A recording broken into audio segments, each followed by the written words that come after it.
নমস্কার বন্ধুরা, জেবি কিচেনে সবাইকে স্বাগতম। আশা করি সবাই ভালো আছেন। আজ আবার একটা নতুন রান্না আপনাদের সঙ্গে শেয়ার করার জন্য চলে আসলাম। আজ আমি বানাবো আলু ডিমের চচ্চড়ি। তার জন্য দেখুন আমার লাগছে এই যে দুটো আমি সিদ্ধ করা আলু নিয়েছি, সিদ্ধ করা দুটো ডিম নিয়েছি, আর দুটো মিডিয়াম সাইজের আলু দেখুন এইভাবে আমি কেটে রেখেছি, কেটে ধুয়ে রেখেছি। এই যে আলু ভাজা যেমন কাটি সেরকমই, কিন্তু একটু মোটা করেছি।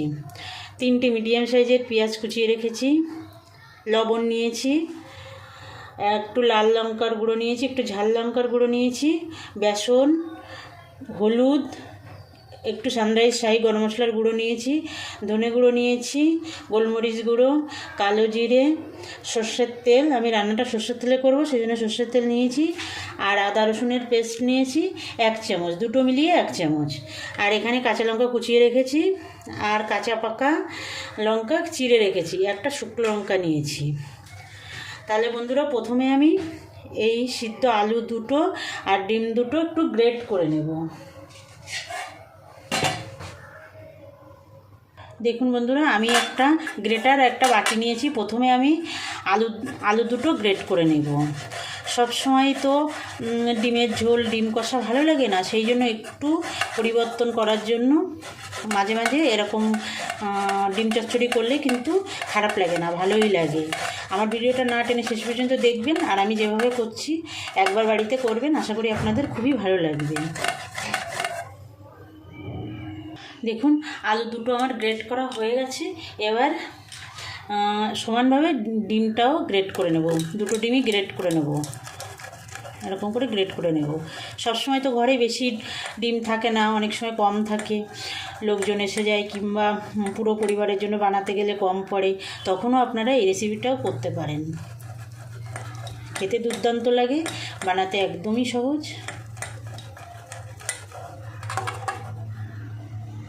দেখুন আমার ডিম দুটো গ্রেট করা হয়ে গেছে। এবার আমি এর মধ্যে কিছু এই যে পেঁয়াজ কুচি দিয়ে দেবো, 3টে পেঁয়াজ কুচিয়ে রেখেছিলাম, আর হাফ দিয়ে দেবো, আর হাফ আমার পরে রান্নায় ব্যবহার করব। লঙ্কা কুচিয়ে রেখেছি, কাঁচা লঙ্কা, সে কাঁচা লঙ্কা কুচোনোটা দিয়ে দিলাম।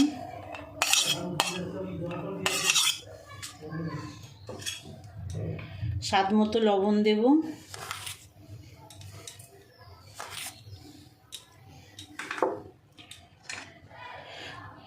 দুই চামচ বেসন দিয়ে দেব,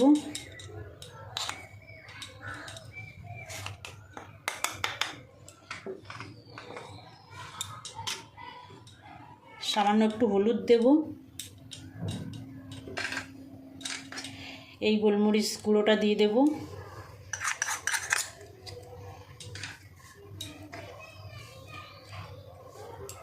সামান্য একটু লাল লঙ্কার গুঁড়ো দিয়ে দেব, কালারের জন্য। এটা আপনারা দিতেও পারেন, নাও পারেন, কোনো অসুবিধা নেই। এবার এটা আমি মেখে নেব। এটা হাত দিয়েই মাখতে হবে বন্ধুরা, চামচ দিয়ে মাখলে হবে না, তার জন্য আমি হাত দিয়েই মেখে নিচ্ছি। দেখুন বন্ধুরা, মেখে নিয়েছি। এখানে কিন্তু জলের ব্যবহার আমি করিনি, জলের ব্যবহার করা যাবে না। এবার আমি এই ডিম আলুর এইটা থেকে আমি বড়ার আকারে গড়ে নেব।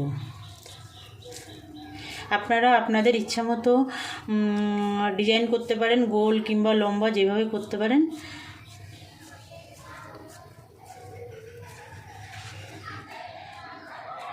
এই দেখুন আমি এইভাবে করব, এইভাবে আমি সমস্ত বড়াগুলো বানিয়ে নেব। খুবই সহজ বন্ধুরা।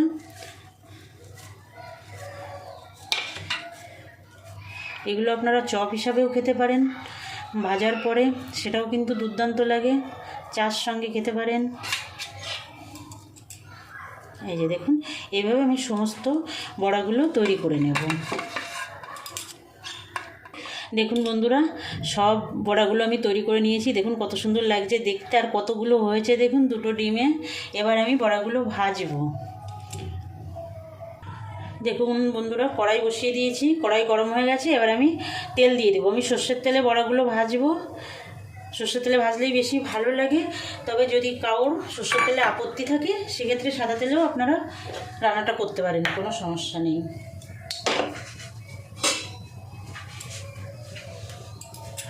বন্ধুরা, আপনাদের কাছে আমার অনুরোধ, যে সকল বন্ধুরা এখনও পর্যন্ত আমার চ্যানেলটা সাবস্ক্রাইব করেননি, আমার চ্যানেলটা সাবস্ক্রাইব করবেন বন্ধুরা। আর বরাবরের জন্য আমার সঙ্গে থাকবেন, বেল আইকনটা প্রেস করে রাখবেন। আমি যখনই নতুন কোনো ভিডিও ছাড়বো আপনাদের কাছে নোটিফিকেশান চলে যাবে, আপনারা আপনাদের সময় মতো দেখে নিতে পারবেন। আর যে সকল বন্ধুরা আমার সঙ্গে আছেন, আমার চ্যানেলটা সাবস্ক্রাইব করেছেন, তাদেরকে অসংখ্য ধন্যবাদ। বরাবরের জন্য আমার সঙ্গে থাকবেন, আমার ভিডিওগুলো দেখবেন, আর লাইক কমেন্ট করবেন, শেয়ার করবেন। তেলটা দেখুন গরম হয়ে গেছে, আমি এবার বড়া ছেড়ে দেব। বড়াগুলো ডিপ ফ্রাই করতে হবে, সেই জন্য আমি বেশ খানিকটা তেল দিয়েছি। দেখুন বন্ধুরা, বড়াগুলো ভাজা হচ্ছে, দেখুন একবার উল্টে দিলাম, কত সুন্দর লাগছে। ডিমগুলো পুরো দেখা যাচ্ছে যে এর মধ্যে ডিম দেওয়া আছে।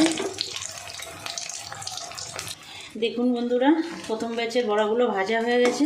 এই যে এরকম আমি লাল লাল করে ভেজে নিয়ে যে তুলে নেব, নিয়ে সবগুলো বড়া ভেজে নেব। বড়া ভাজাটা হয়ে গেলেই রান্নার অর্ধেকের বেশি হয়ে যাবে। বড়া ভাজা হয়ে গেলে আর বেশি টাইম লাগে না বন্ধুরা, খুব সহজেই রান্নাটা হয়ে যায়। সব কটা বড়া তুলে নিলাম, এবার আমি পরের বড়াগুলো ছেড়ে দিলাম তেলে।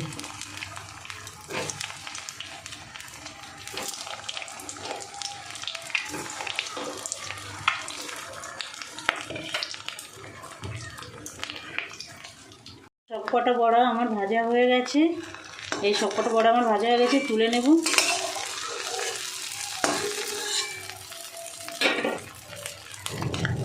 এই দেখুন বন্ধুরা, সব বড়াগুলো আমি ভেজে নিয়েছি। এবার আমি রান্নাটা শুরু করব। এই ভাজা তেলের মধ্যেই আমি আরেকটু ফ্রেশ তেল দিয়ে দেব।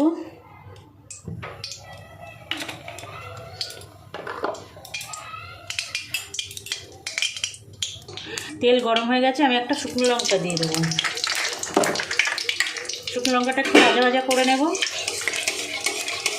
শুকনো লঙ্কাটা সুন্দর ভাজা ভাজা হয়ে গেছে, এবার আমি এই যে কালো জিরেগুলো দিয়ে দেবো ফোড়নে।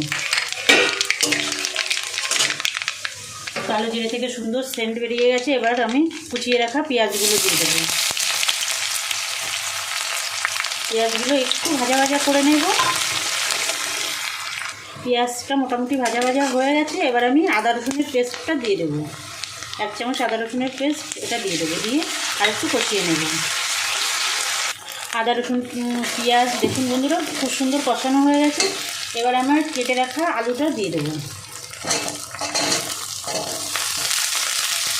একটু হলুদ দিয়ে দেবো।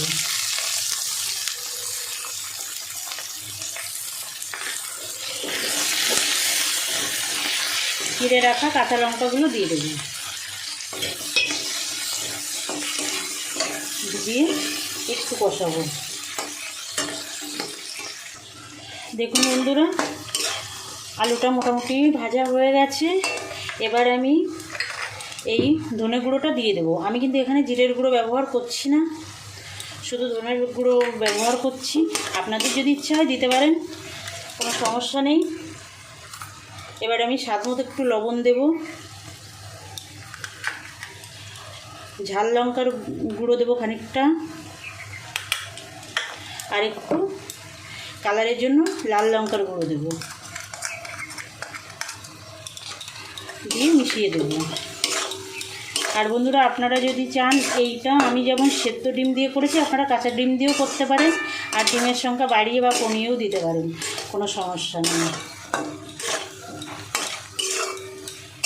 একটু কষিয়ে নেব। দেখুন ভাজাতেই আলু কিন্তু 50%-এর বেশি সেদ্ধ হয়ে গেছে। এবার আমি একটু গরম জল দিয়ে দেবো। মোটামুটি খুব একটা ঝোল হবে না, মাখা মাখা হবে। এবার আপনারা যদি বেশি ঝোল রাখতে চান তাহলে ঝোল বেশি দেবেন, কোনো সমস্যা নেই, আপনাদের পছন্দ মতো দেবেন। আর আমি এই রান্নাটা আমি না ঢেকেই রান্নাটা করব। আলু তো মানে 50% সেদ্ধই হয়ে গেছে, আর অল্প সেদ্ধ হতে বাকি। এটা আমি ঢাকা ছাড়াই আমি করব। আপনারা যদি ঢাকা দিয়ে করতে চান তাহলে কোনো অসুবিধা নেই, ঢাকা দিয়েই করবেন। ঝোলটা ফুটে ওঠা পর্যন্ত অপেক্ষা করব। দেখুন বন্ধুরা কত সুন্দর ফুটছে ডিম আলু যে চচ্চড়ি, তার ঝোলটা কত সুন্দর লাগছে দেখুন, খেতেও দুর্দান্ত লাগে। এবার আমি এই সানরাইজ শাহি গরম মশলাটা দিয়ে দেবো। আমি লাস্টে দেবো না, একটু আগে দেবো, ঝোলের সঙ্গে একটু ফুটবে, তারপরে আমি বড়াগুলো ছাড়বো। এটা কিন্তু স্বাদটা খুব ভালো হয় বন্ধুরা, করে দেখবেন। আমি যেভাবে রান্না করছি এইভাবে একবার রান্নাটা করে দেখবেন, আশা করি আপনাদের খুবই ভালো লাগবে। দেখুন আলুটা একদম সিদ্ধ হয়ে গেছে, দেখুন একদম সিদ্ধ হয়ে গেছে। এবার আমি বড়াগুলো ছেড়ে দেবো, বড়াতেও অনেকটা ঝোল টেনে নেবে, তার জন্য বড়াগুলো দিয়ে দেবো। বড়াগুলো তো পুরো ভাজাই আছে, বেশি জ্বালানোর দরকার নেই, 2 মিনিট জাল করে নিলেই হয়ে যাবে।